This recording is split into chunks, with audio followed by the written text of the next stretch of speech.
What's up, everybody? This is DJ Unprotected, and you are tuned into The Output. This is a podcast about fashion, pop culture, music, and some other entertainment things to get you through your day. Now, I know I missed the last week, had a lot of stuff going on. Honestly, I didn't prep enough for the show, and so didn't have time to put something together because there's a lot of other things going on. Now, if you remember, all right, the last episode where it sounded like all this shit was coming from an AM radio.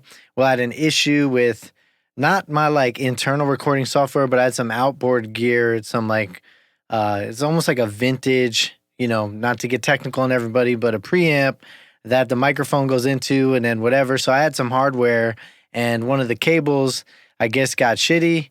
So that's why it sounded like I was talking through a snowstorm or whatever, like somebody said. But, this time, look we're back. Everything is rolling smooth, and so I'm excited. This is episode 40, which is cool. We made 40, you know what I'm saying? So what, isn't that over the hill? Is that over the hill when you're doing shows? We're 10 away from 50, which is going to be a milestone, and hopefully got some excited things in the work to make sure that we can celebrate that. Pop some champagne without blowing out the microphone. We're going to have a good time. We're going to start having guests in the studio. Matter of fact, if everything plays out well, we're going to get Ryan Johnson, the CEO of Aztec Nation, a company that helps us do this podcast and some other entertainment stuff. So we're going to get him in, talk to him, and definitely get some insight and thoughts on, the journey of the company. And he's someone who I'm excited to have that I can call a friend and someone I work with on these projects.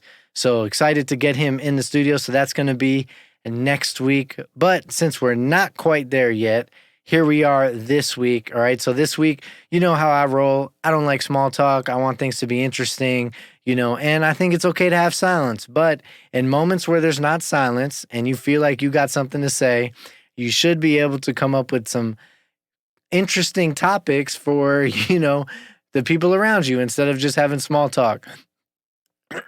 Excuse me. So this week's question to help engage you when you go through this is going to be, if you could live in any TV home, what would it be? So maybe, you know what I mean, you've got some nostalgia and you want to live in the type of house that they had in Full House in San Francisco, or maybe you liked the house in Breaking Bad because it was kind of, a typical family type of setting, and they had the pool, and it was kind of, a cool area. So maybe you want to choose that.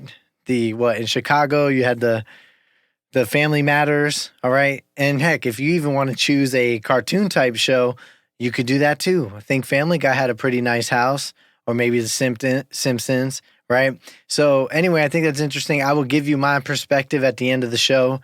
There's a lot of options, right? Depending on the show that you watch, maybe you want to choose an apartment. Let's open the window to that. If you want to choose an apartment that, what was it, the Friends one they had in New York City, you could choose that too. So think about that one. I'm going to give you my answer at the end of the show, and I definitely want to hear from you guys. So be sure to hit me up on Twitter at DJ Unprotected or at the Output Podcast. You can find it and engage with us that way. All right, but before we roll into this episode, I want to give a shout out to all of our returning listeners. Every single one of you, you are awesome. If this is your first time listening and at the end of the show you found it as entertaining as expected, or if I end up exceeding that and you were like, yo, okay, I definitely want to hear this dude talk next week, check out his guests, then please hit that follow or subscribe button.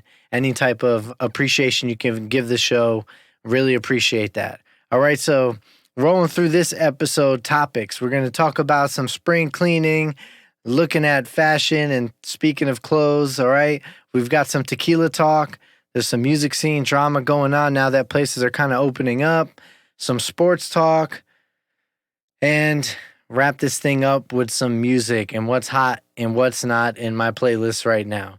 Okay, spring cleaning. I know that everyone's heard this before, and it's a time when, now you're cleaning up the cobwebs, basically getting rid of old clothes, stuff that you haven't worn, maybe things that you looked at too much during winter and you were like, yeah, that's it. I don't want to deal with this anymore. but it's that time to kind of clean up, scrub it, and definitely give that look in the closet and be like, all right, what do I have that I don't wear or things that are in the way that I can just get rid of and maybe someone else can wear it? Or there's that option to just throw stuff out, right?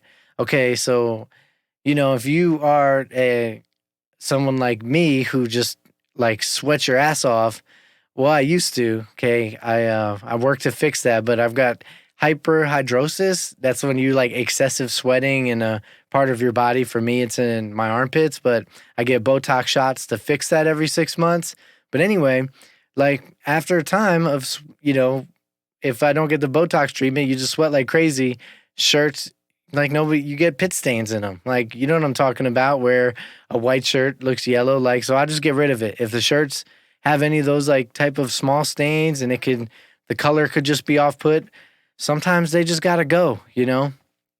So that's optional, but then you have to replenish the clothes with new clothes, right? You got to get some new gear in the closet. So recently I signed up for Menlo Club, and it's kind of like Stitch Fix and things like that, where they send you clothes. The only thing is with the Menlo Club, they send you a type of style. So you choose your profile, but there's no returns. They only do size exchanges.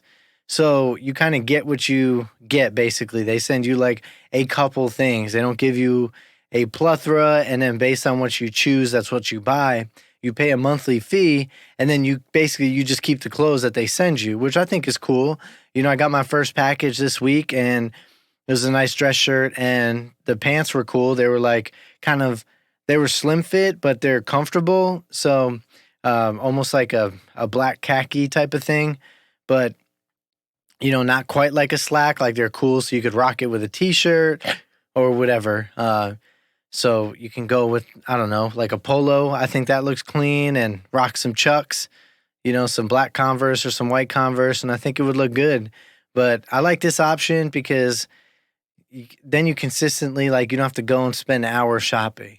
And I'm not trying to push away shopping. I love to go shopping, but it's just weird. Like, I've been shopping, and even now with everyone wearing masks and all that, like, it's just not the same experience as it was before. You feel weird checking out the clothes, touching them, things like that. That's me. So I'm okay with having stylists or a program be like, you know what, this is what we're seeing. This is what we want our people to wear. We put our name behind it. So here's some fresh gear for you to rock. And I had a friend basically refer me to the program. And so I thought it was dope, and I'm definitely clearing out some older clothes that I don't wear so much. And there's some nice dress shirts and things like that I would be glad to donate, to share the love, to give to somebody who may need it, who's trying to get a job or anything like that, which I think is cool when people are at Goodwill or anything, like getting some clothes because they want to look fresh, and maybe they're getting job interviews, or that's where they get their clothes. That's always cool too, and then it's whatever. So I think spring cleaning is absolutely necessary. I think it's good. It's healthy to like relook at what you've got, because it's easy to fall in that trap of feeling like you have lack in life, with the competitions you have with your friends or anything else going on, especially in a year. If you didn't get promoted or whatever was bothering you, you start to have that lack mentality. I think it's good to sit there and almost do an inventory of the things you've got, and then realize what you can give to others, because when you give, you feel like you have more. And it's a weird thing. So many positive books talk about that. So I like to get involved with that, especially I've got like books that I've read probably 2 or 3 times. I may not read them anymore, so I'm probably going to donate some of them, free up my bookshelf. Like, I've got these interesting science books when I was in college classes that broke down things that happen in movies. It was basically, movie physics of what was good and what was bad. And I think it's cool, but someone who's like really into physics and stuff like that may enjoy that book. Me, I just kind of read the content because I had to for the class. In reality, I really just enjoy those. I don't care how much sense an explosion makes in a movie. It's still usually always exciting. So I didn't care how it happened, but maybe I'll donate those books. But that's part of the spring cleaning, but I think, it's important to get involved in that engagement. So it works for me. I definitely know that I have like probably 2 bags There's that meme or joke about having a couple bags of clothes just hanging out in your trunk that never quite made it to Goodwill. It's kind of a situation for me. I had bagged a bunch of clothes before COVID happened, and then there was that issue of like Goodwill and Salvation Army wasn't like accepting clothes at first because of, whatever, like the pandemic. But now, they have their different processes and whatnot. So I got a couple bags. I'm going to bring the clothes and make it happen. Right? What do you guys like to do when you're cleaning? For me, I like to play some music, maybe have a refreshing drink or something. Lately, my refreshing drink that I like is what they call ranch water, which is like carbonated water and then tequila and then some lime. And it's pretty awesome. I love the drink. It's a low-calorie drink. It is absolutely refreshing. I mean, you all know I love my carbonated water, my soda water, whatever when you order it, seltzer, whatever you want to call it. I love that stuff, and especially Topo Chico, like after the winter storm when it was nearly impossible to find, gallons or bottles of water, they had Topo Chico on the shelf. I don't mind paying for that. So that stuff is like my business. And, the fact that you can take this Topo Chico, now I mix it with my tequila, and it's a refreshing drink. And I don't find myself drinking like 3 to 4 of them, like 1 to 2, and I'm good. Like I feel good, it like feels nice. You're just chilling out. So that's like my thing. But here's my question. Okay, so if you use, Blanco tequila and have it in your whatever, you make your ranch water. But then, like, what if you use Reposado? Because I really like the Avion Reposado. It's like, it's good. So is that considered dirty ranch water because of, it's darker. Like, does that make it dirty? Like, it almost looks like pond water or something. Maybe not. You know what I'm saying? So I don't know, because it's not 100% clear. So I always found that, I find that interesting. Maybe I can like rename that special type of drink. But with that being said, I actually ended up picking up a different brand of tequila, that Casamigos tequila. What was it? The one with George Clooney and his friend, and they sold it for like $1 billion to, was that the company Diego? I forget. It's the same company that owns like most of the alcohol brands like Crown, Johnny Walker.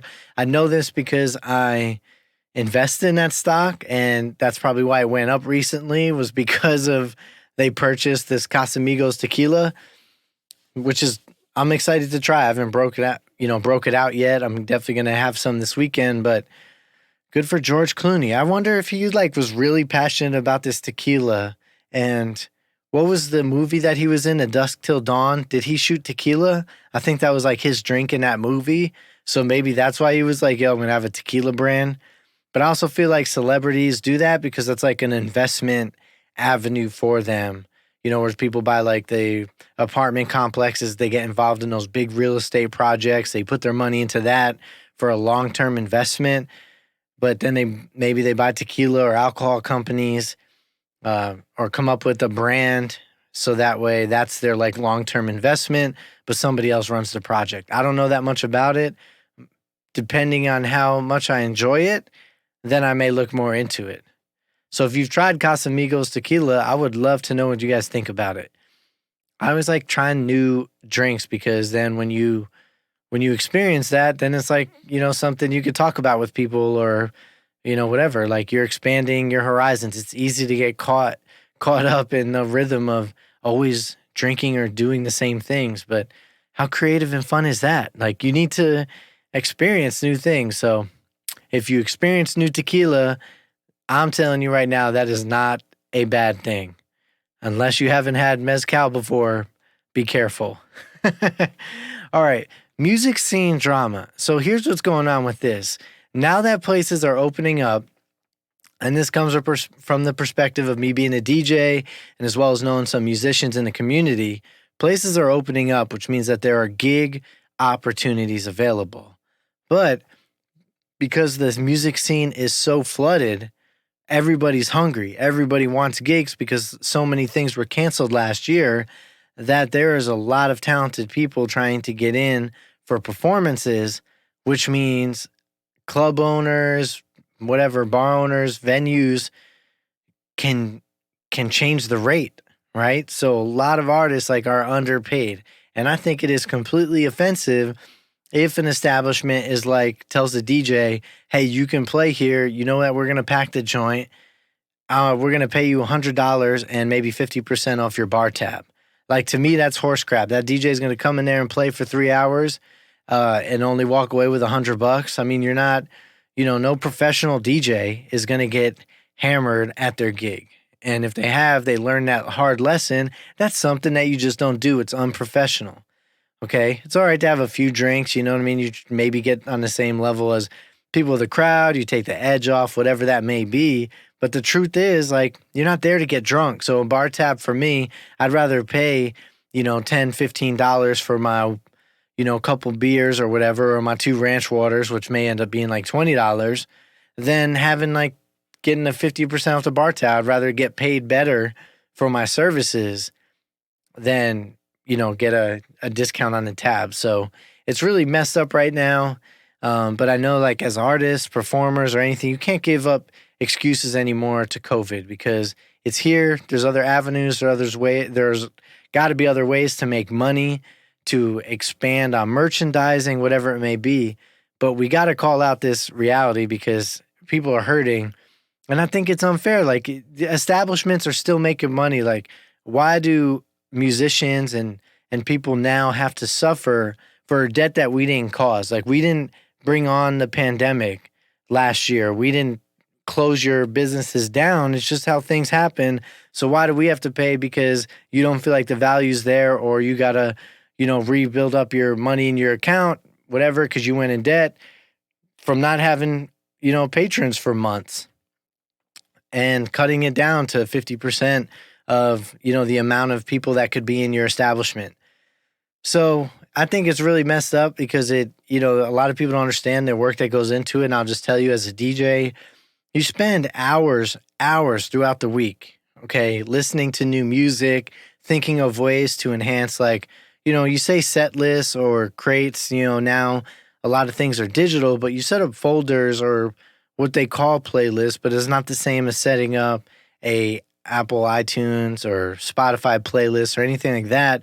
You kind of just put music that for example, if you're like old school hip hop, then you create a folder of old school hip hop that you could play all those songs and it's going to connect with people in the crowd. You don't put every hip hop song that was out in the late 80s, early 90s in the old school mix because not everybody wants to hear all of that. But you play the songs that are going to work. And you do the same thing for like top 40 tracks, whatever. So as a DJ, we are always updating. Well, a good DJ always takes the time to update their library because it's not just sitting there pressing a button, or it's music selection, reading the crowd, getting the vibe of the music. So you spend time throughout the week, and, you're paying a DJ, like, and I'm talking to, establishment owners, whatever, you're paying the DJ for their skill of knowing and presenting that music. And with that takes a lot of time throughout the week. So if someone's really passionate about something, you're going to say, well, hey, you're only going to play music for 2 hours, so we're only going to pay you like $100. Like, dude, what? Like, where is the value for what I bring? Like, okay, plug in your phone, but that's going to be different than the DJ because the phone's not thinking about what the crowd could like or vibe, or the phone's not passionate about music. The playlist isn't passionate about music. It's just doing what it's supposed to do, of just playing. A DJ is passionate about what he's doing, so there's value to that. And the same thing with performers, singers, songwriters, whatever. They're practicing to make sure they get their performance right. There's an important phrase that I had learned in this DJ book when I was like first, getting into it about 11 years ago, figuring out kind of my craft. But this book said, amateurs practice until they get it right. Professionals practice until they don't get it wrong. So I think that's important. Like, amateurs, okay, I get it right and move on. But a professional will sit there and practice and practice and practice till all they do is perform it right. And I think that's what's up. Like, and that's what happens when you're practicing, going through your playlist. So the same, a musician, they're practicing their cover songs throughout the week. They want their performance to sound great. And it's the same before they record their music. practice over and over again. There's another book I'm reading, and it talked about kind of mastery and being a performer. And one of the things it mentioned was like, would it be better to sit there and play something wrong a lot of times and then get it right once and then hope you can get it right again? Or, you keep getting it right till every time you play it, it's right because you're a professional. So, which makes sense. You don't want to get out there and perform in front of a crowd and hope you're going to do it right. You want to express yourself and be like, yo, I've got this cover song down. I know the notes. I know the chord progressions. This is my set. I've got this. So there's value to that. Like, I think there's value behind people's passions, and it's, same thing for artists. Like, just because, I don't know. Like, so if people couldn't go to art galleries or whatnot, does that take away the value of a painting or people going to an art gallery or having, showcasing someone's work just because people couldn't go to that museum or whatever for months because of pandemic? But now, like, someone's being held accountable because they got to remake up money. I don't know, but it's definitely drama in it. And, it's interesting to me. I know drink prices didn't get cheaper, so establishments are making money. I know what I pay when I go out and get a drink, and it's not cheaper. They're not trying to keep people there. They're making up for lost money. So I think that they should share that back to the performers and the DJs. So to me, I think it's kind of drama because I've been out, actively hunting and searching for gigs. And when, promoters or managers are like, okay, we'll pay you like this much. And it's kind of like, it's kind of disrespectful to the craft, and the passion to something you love. So there's that. Try not to be a downer there, but hey, whatever you're passionate about, you want to know that there's value to what you do. So next up, we're going to talk about the Green Bay Packers because maybe they're running a marketing plan, or Aaron Rodgers is. And I don't know if you've seen the news lately. You probably have. This guy is consistently in the news for his dating life and now potentially saying that he's not interested in returning to the Packers, which is crazy. Why? He's a great quarterback, reigning MVP. Like, why would you turn that away? But I think this last year was weird. I remember last year he was doing videos with Danica Patrick at the time, and they were talking about how he took that time off because of COVID and they couldn't practice and things like that, that he was internalizing, certain books about, ideologies and whatever it may have been, positive attitude, being more spiritual, stuff like that. And, that I guess that relationship didn't work out. And then all of a sudden we find out, what was it, a month or so ago, all of a sudden he's engaged to somebody else. And then he was on as a guest host on Jeopardy and everybody loved him. So, there was questions that I'm asking a question. If he's saying he won't return, there's a couple things, right? If he doesn't go back to the Packers and maybe he goes to the 49ers because he grew up a 49ers fan. He's from California. So maybe he wants to do the Brett Favre thing and finish up his career, whenever he may finish up. He's only 37. Finish up at, the team he wants to instead of finishing at, the team that he spent his whole career at. So it's just really weird. I think this would kind of I don't know, upset me, depress me, everything else, because they've got a solid team and they've got a chance to get that championship next year. It's just, going to be, I don't know, I guess we'll see. But I know the Packers don't want to lose him or get rid of him because why would you want to do that? He's a super talented guy. Yes, as time goes on, he's been prone to injuries because if you break your collarbone or you mess up your, I don't know, whatever issues he's had, Achilles issues, man, those are haunting injuries that just keep coming back. You break your arm once, it's going to break again. So, you I don't know. I just try to look. Who knows? It could be a marketing ploy to spice some things up because this announcement came out today. It's several hours before the NFL draft started tonight.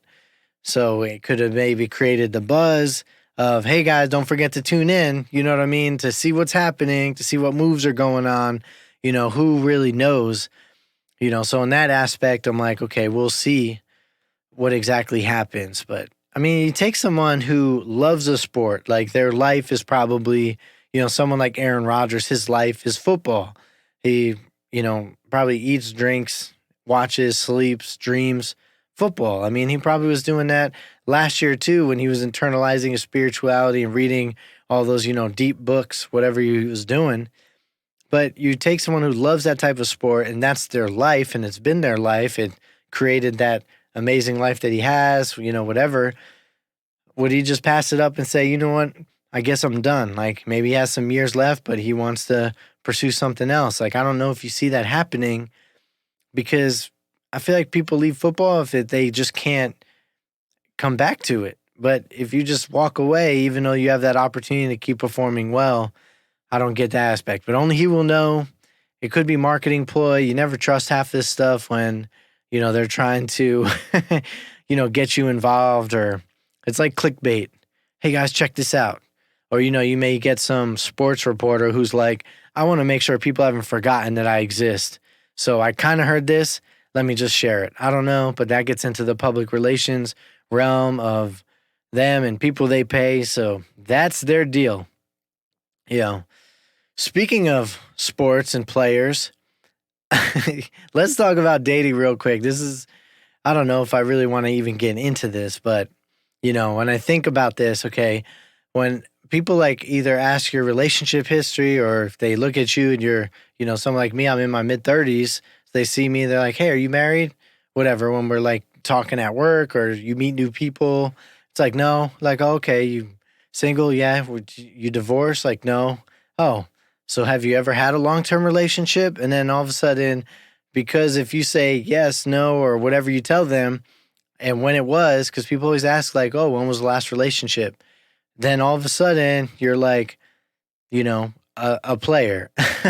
And, like, why does that matter? Like, dude, don't judge lifestyles and don't just try to paint a picture of like, who I am because you don't know what's going on. You don't know what anyone's going on and everybody's lives are different. So, you know, don't hate the player, homie.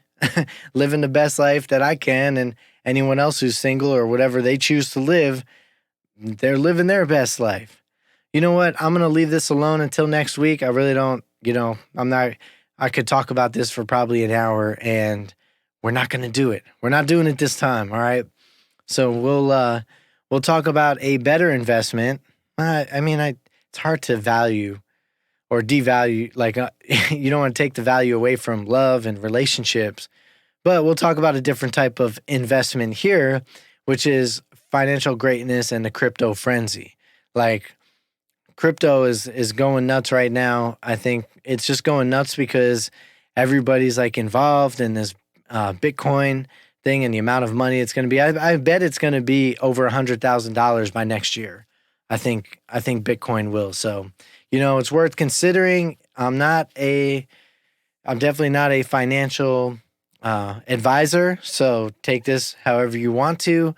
But, hey, if you got some spare change, you want to toss it into a crypto account, maybe that becomes like your avenue for like a travel fund because the percentage could grow up. Like you never know. And that's what you look at. Like you may not be able to buy $60,000 worth of Bitcoin, but if you put $500 into it and it has 15 to 20% growth or whatever, well, you may end up funding yourself a nice trip. So I would say do some research, view the percentages, and just consider it.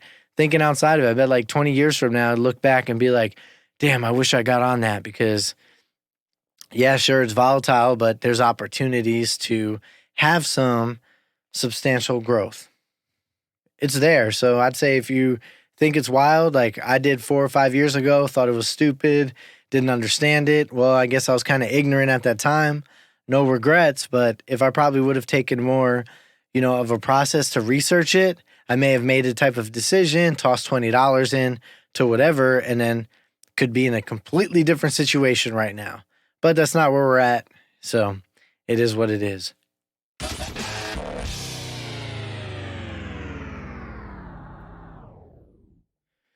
Okay. Well, that was fun. All right. So we'll cover this last piece here, music. lately I've been chilling out to chill hop and lo-fi beats. I love it. Feels cool on the vibe to work. I can be in traffic or no traffic, and I am vibing, having a good time. Just it's chill. It's like you're hanging out in a lounge. You've got like the maybe vintage type sax sounds, or it almost sounds like jazz type music, hanging out. So I think it's cool. That's what I've been vibing. You guys know me. I love house and techno.